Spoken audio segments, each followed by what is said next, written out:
Assalamualaikum warahmatullahi taala wabarakatuh. Apa kabar anak-anak? Senang sekali ya Bapak bisa berjumpa kembali dengan kalian dalam rangka pembelajaran di pertemuan kedua ini, yang mana pada pertemuan pertama kita telah belajar banyak hal, diantaranya macam-macam najis dan pengertian sudut toharoh secara keseluruhan.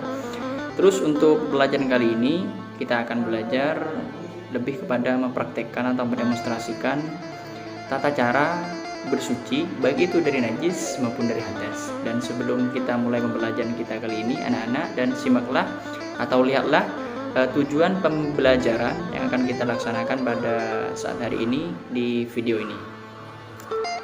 Sebagaimana tertera di video ini, bahwa tujuan pembelajaran kita kali ini yaitu untuk bisa anak-anak setelah melihat video ini, anak-anak diupayakan atau diharuskan untuk bisa mendemonstrasikan atau melaksanakan tata cara bersuci baik itu dari hadas maupun dari najis, seperti itu.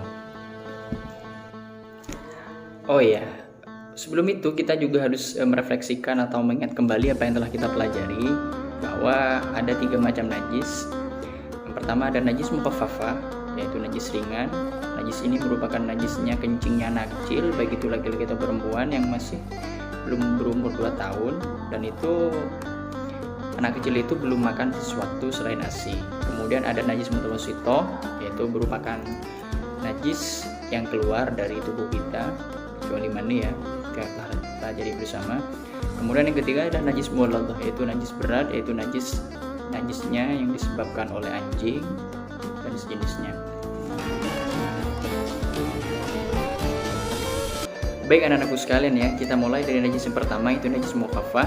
Dan di sini Bapak contohkan najis kencingnya anak kecil. Jadi bagaimana sih cara kita membersihkan najis kencing anak kecil? Yang pertama, kita hilangkan dulu, sebagaimana video di atas Bapak ini, perhatikan ya.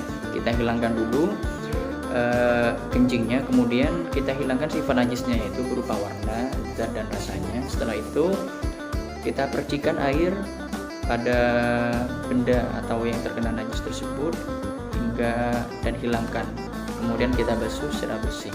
Itu caranya sebagaimana tertera dalam video di atas. Untuk selanjutnya anak-anakku sekalian, bagaimana sih cara kita agar kita bisa membersihkan najis mutawassithah? Langkah yang pertama yaitu kita harus menghilangkan sifat najis tersebut, baik itu dari warna, terus baunya, kemudian juga zatnya atau rasanya. Setelah kita menghilangkan ketiga sifat najis tersebut, setelah itu kita sirami benda yang terkena najis mutawassithah dengan air hingga merata, kemudian bilas, bersihkan hingga bersih. Dan untuk selanjutnya yaitu najis yang ketiga, najis ini berbeda.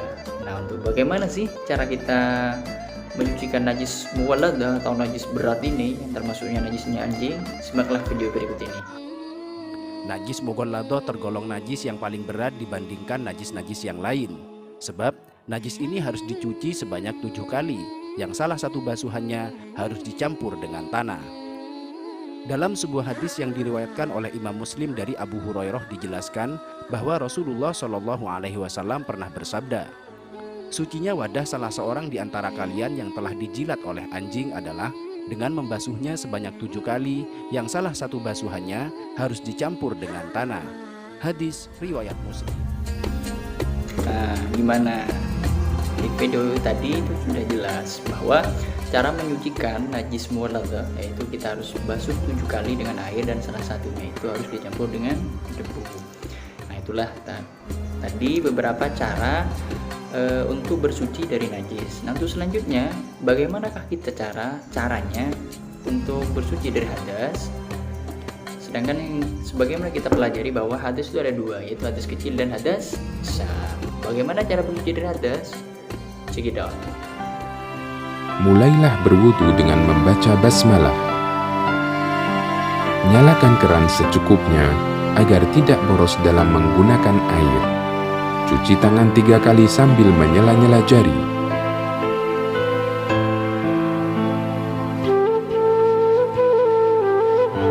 Lalu berkumur sekaligus menghirup air ke dalam hidung dengan satu cidukan tangan. Lakukan hal ini sebanyak 3 kali.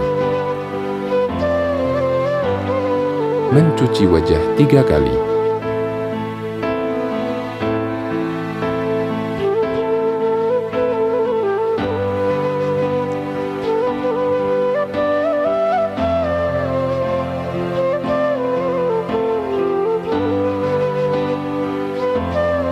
Cuci tangan sampai sedikit di atas siku 3 kali sambil menyela-nyela jari.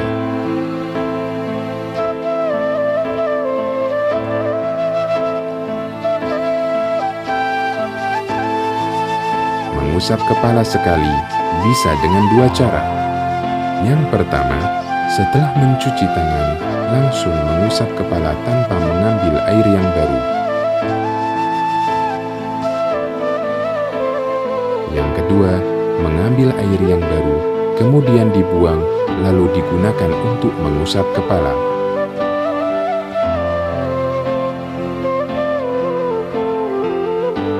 Mencuci kaki sampai sedikit di atas mata kaki 3 kali sambil menyela-nyelai jari kaki dengan kelingking. Berdoa setelah wudhu tanpa mengangkat tangan. Asyhadu an la ilaha illallah wahdahu la syarika lah wa asyhadu anna Muhammadan abduhu wa rasuluh. Allahumma ij'alni minat tawwabin waj'alni minal mutatahhirin. Baik anak-anakku sekalian, untuk selanjutnya kita akan belajar tentang bagaimana cara kita bersuci dari hadas besar. Caranya gimana? Yaitu dengan mandi wajib. Untuk tata cara mandi yang benar, perhatikan video berikut ini ya. 1. Menuangkan air dan mencuci kedua tangan. 2. Mengambil air dengan tangan kanan untuk mencuci kemaluan dengan tangan kiri. Kita juga bisa gunakan gayung untuk kegiatan ini. 3. Menggosokkan tangan kiri ke tanah. Ini bisa kita ganti dengan sabun. 4. Berkumur dan menghirup air ke dalam hidung. Kemudian dilanjutkan dengan berwudu, namun tidak sampai mencuci kaki karena bagian ini diakhirkan. 5. Ketika mulai membasahi rambut, sela-selai pangkal rambut dan basahi dengan air, sampai seluruh kepala dan rambut basah. 6. Siram kepala 3 kali, dilanjutkan dengan menyiram seluruh anggota badan. 7. Mengguyur air ke seluruh badan dengan mendahulukan yang kanan. Gimana anak-anak? Sudah paham kan bagaimana tata cara kita untuk menghilangkan hadas besar, yaitu dengan mandi wajib. Terus selanjutnya, bagaimana nih Pak Ustadz jika kebetulan kita nggak ada air, kita dilanda kekeringan sehingga kita sulit air. Bagaimana cara kita bersuci dari hadas kecil maupun hadas besar? Caranya itu dengan bertayamum. Bagaimana tata cara kita bertayamum yang baik dan yang benar? Perhatikan video berikut ini. Pertama, membaca basmalah. Selanjutnya, meletakkan kedua tangan di atas debu yang bersih dan suci. Mengusap muka dengan debu atau tanah sambil mengucapkan niat. Bismillahirrahmanirrahim. Nawaitut tayammuma listibahatis salati fardhan lillahi ta'ala. Artinya, sengaja aku bertayamum untuk melakukan sholat fardu karena Allah Ta'ala. Meletakkan kedua tangan di atas debu yang berbeda untuk diusapkan ke kedua tangan sampai siku.